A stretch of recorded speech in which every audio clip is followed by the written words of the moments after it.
আওয়ামী লীগ বাংলাদেশকে বিভাজিত করেছে, বাংলাদেশের মানুষকে হত্যা করেছে, গুম খুন সবকিছু করেছে মুজিববাদী আদর্শের মাধ্যমে।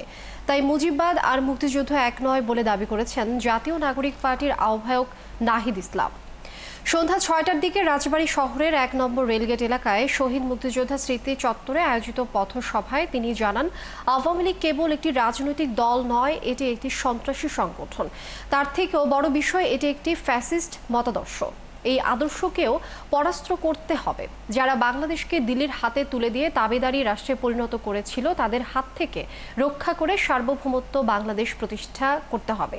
বিকেল ৫টা ৫ মিনিটে রাজবাড়ী শহরের বড়পুল থেকে এনসিপির কেন্দ্রীয় নেতাদের নেতৃত্বে দলটির হাজারো নেতাকর্মী পদযাত্রা শুরু করেন। পদযাত্রাটি শহরের ১ নম্বর রেলগেট এলাকায় শহীদ মুক্তিযোদ্ধা স্মৃতি চত্বরে এসে শেষ হয়ে সেখানে পথসভা অনুষ্ঠিত হয়।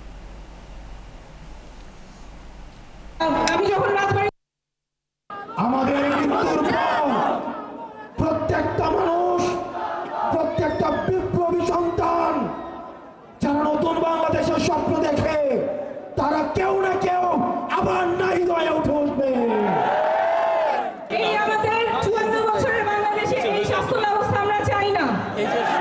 জরুরি চিকিৎসা মানুষের যখন প্রয়োজন তখনই শুরু হবে, হাসপাতাল পর্যন্ত অপেক্ষা করতে হবে না। আমরা আমাদের শত্রু চিহ্নিত করেছি মুজিববাদ।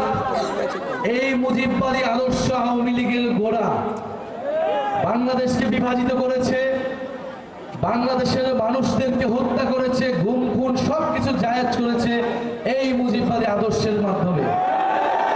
আমরা এটাও বলেছি, মুজিববাদ আর মুক্তিযুদ্ধ কিন্তু এক জিনিস না।